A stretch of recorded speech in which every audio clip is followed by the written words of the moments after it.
Okay, is everybody ready? Everybody here with me? We ready to start? We ready to go? Okay. Hello everybody, this is Kayla and I am back with another video, and today I am going to be doing another Copic SpeedPaint. So for today's drawing, I am going to be speed painting my OC Allie.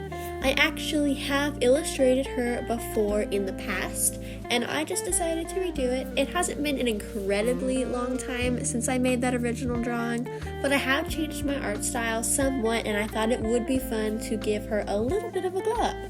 So for this drawing in particular, I've just taken two different Copic skin tones and I'm going to be blending them together. So when I shade faces, I generally like to add a base color with my lightest shade, and then I like to take my darker shade and add it underneath bangs or hairlines or where that kind of stuff is. What helps me to do this is to imagine as if the sun was on the piece of paper. So pick where you would like your source of light to be coming from and add your shading accordingly. It's kind of tricky for me. I'm still kind of trying to figure out how things work. I don't use references a lot of time, especially not when I'm coloring. I mainly use references for posing or clothing wrinkles, but not too much for coloring, which right now I'm thinking would probably be a good thing to start doing. Moving on from that, I am just about done shading and I think I'm going to color the shirt next. Now, if you guys can look, this is my old Allie drawing. You can see the improvement, at least I can. And now I know that for the base color of the shirt, it needs to be yellow. For some reason, I couldn't remember the order that I colored it in originally, but good thing I have the original copy next to me.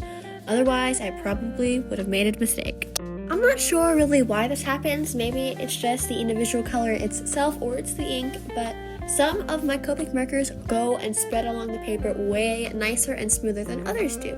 For example, this yellow that I used for the shirt applied so nicely, while the lightest skin tone did not apply as smoothly. I don't know what the cause of this is. I'm still kind of a beginner to using Copics, so if anybody has an idea, please let me know.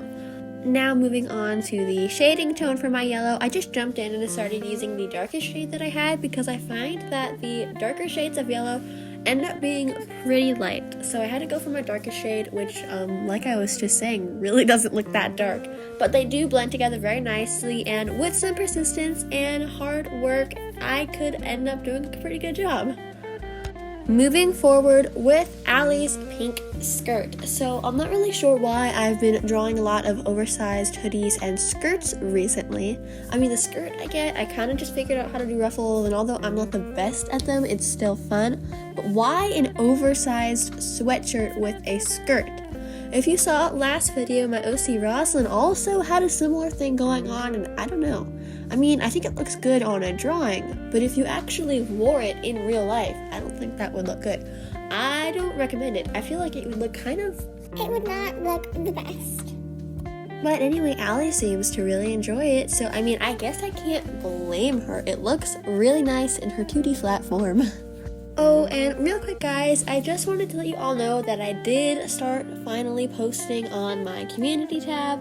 I currently only have one post on there, I mean at least at the time that I'm filming this voiceover, but I do plan on doing more community posts in the future. The post that I do have up on there is actually a poll, so if you want to go check it out and you can let me know what kind of content you guys would like to see next. I do have some options up on there if you guys would just like to vote, but if you would like to leave your own personal suggestion, I want you to leave a comment. You can do it on this video or go ahead and leave it on the community post in the community tab. Alright, enough about that. I have been moving pretty forward and fast in this drawing. So for Allie, she does kind of have these hot pink stripes all over her. It was pretty difficult to shade them because they're kind of really small, and I guess they didn't really end out looking the most shaded, but that's okay. They looked nice in the end. I'm also going to be shading the sleeves now because I remembered how much fun I liked doing it on my other drawing, Rosalind, and so I decided that I should do it again, and I think it turned out pretty well. Now everybody, I think I'm going to be moving on to the hair. So this is another one of those Copic markers that just really does apply so smooth. I don't know if you can tell on the video, but it was literally dreamy to work with. It was so nice on the Copic premium bond paper, so definitely if you guys do have some Copic markers, I would recommend using their premium bond paper. It definitely is better than just regular sketchbook paper in my opinion, and I think I really like what I've been making and how it's been turning out.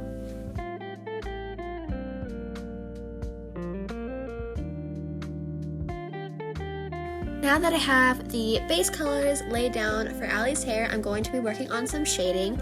I feel like hair is another one of those things that's pretty difficult, at least for me to shade. I also forgot to leave that streak of white down by her forehead. It was a mistake, it was an accident, and it'll never happen again. Just kidding. So anyway, I am not really sure what I'm doing here. I think it's correct. I mean, actually, no, I don't. I don't think it's correct, but I think that it works well enough. I mean, to be honest, in the end, for me, I want my art to look nice. And if it looks nice in the end, I guess it doesn't have to be correct, but I don't know. I would like to learn how to shade hair properly, but that's not happening today, and probably not tomorrow. Now everybody, I think since we're almost at the end of the video, but not completely at the end of the video yet, I would like to ask you guys a question of the day. So today's question is, if you had this drawing, what colors would you choose for her outfit? Would you keep it with the traditional pink and yellow, or would you do something completely crazy like blue and orange? Let me know in the comment section down below, and when you do write the answer to that question, put the little pumpkin emoji. That way I know you made it this far into the video. Alright, I feel like we're almost done with the hair here. I mean, that kind of, it's a little bit harsh where the pink meets the brown along where the bang line is. I tried to fix that later, you'll see. I tried to add a little bit of pink over it, but it really just didn't end up turning out that well. But oh well, you live, you learn. Everything isn't gonna be perfect. See, I'm fixing it right now. I mean, it's okay. It can live. It's alive. It's what it is. Also, Allie must be like totally candy obsessed for something. She's got a lollipop in her mouth and she's in Candyland. It looks like there's clouds and candy and lollipops and sparkles all around her. Should somebody tell her that that doesn't look healthy? We'll just let her eat her candy for now. She'll probably be fine. She's not real, so you know, it'll be good. She'll be good. And oh man, she's blushing now. Now she's shy. Now she feels insecure about the candy. What? I don't know why, but I really do like to add very, very intense blush on my drawings. I think I said in this last video, I don't know, it looks like they're bloodshot or something, or that she stood out in the sun a few hours too long. But she looks rosy, her face looks really, really red, and I think it's adorable. I literally do it for all of my drawings. I don't know, it's perfect. It's like my own signature thing. Every artist has to have a signature thing. This is mine, the sunburned cheeks. And let's not call them sunburned cheeks, because that does not sound aesthetic and cutesy and beautiful. But I like to call them rosy cheeks, very blushy cheeks. That is what it is, because that is what it looks like to me. And after all, I am the one who drew it, so nobody's gonna tell me her cheeks are sunburned. She was born into the world like that. Her cheeks have always been this rosy. Alright, just finishing up with some last touch highlights, and we're done.